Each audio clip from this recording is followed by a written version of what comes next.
दिल्ली में ही कुछ ऐसा है। दिल्ली दरबार में ही खराबी है। जो कोई दिल्ली पहुंचता है वो हरे रंग से अपना मुंह काला जरूर करवाता है। माने देखिए, इफ्तारी खाओ तुम, पत्थर खाएं हम। आतंकी को भटका हुआ नौजवान बताओ तुम, और सेना के शवों पर आंसू बहाए हम। मजहब की खूबसूरती गिनाओ तुम, और हिंसा के शिकार हुए हम। मतलब गजब दोगले नेता है भाजपा में भाई।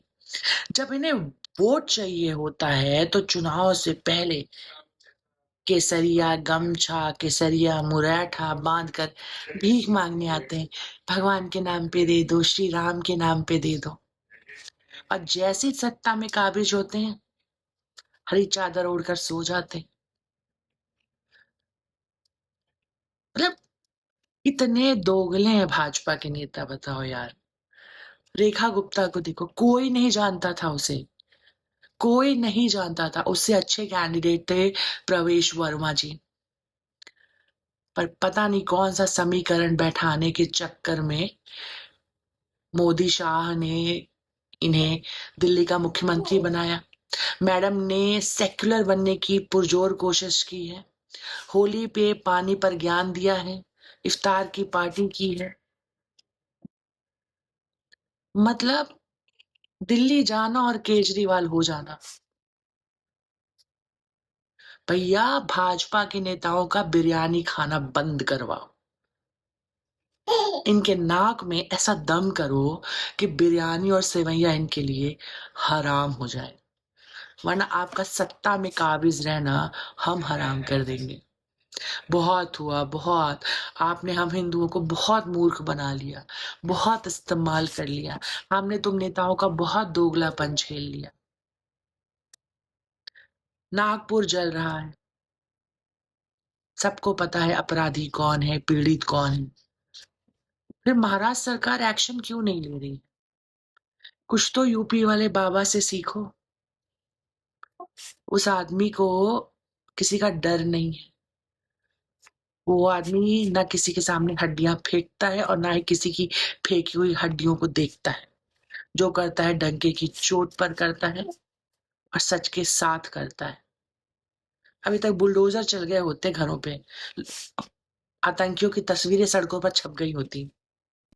और मैं जाते जाते एक बात और कहना चाहूंगी कि आरएसएस संघ के जितने बुजुर्ग हैं उन सबको मार्गदर्शक मंडल में आप डाल दीजिए। मैं कभी कभी मोहन भागवत जी के भाषण सुनती हूँ। आज आरएसएस प्रचारक इंद्रेश कुमार जी इफ्तारी करने गए थे। इंटरव्यू में कहा कि इफ्तारी करने का मात्र एक ही उद्देश्य था, समाज को संदेश पहुंचाना कि यह देश सभी का है। आज तुम्हें याद आया है कि यह देश सभी का है? जब लोगों को लठ चलाना सिखाते हो संघ में, तब याद नहीं आया आपको? इतने सारे लोगों की कुर्बानी लेकर, अपनी जड़ें जमा कर, आपको याद आया कि हिंदू और मुसलमान दोनों का देश है यह? सब बुड्ढों को मार्गदर्शक मंडल में डालो। इनकी भी समय सीमा, उम्र सीमा बनाओ भाई। सही कहा है किसी ने, बुढ़ापे में लोग सठिया जाते हैं।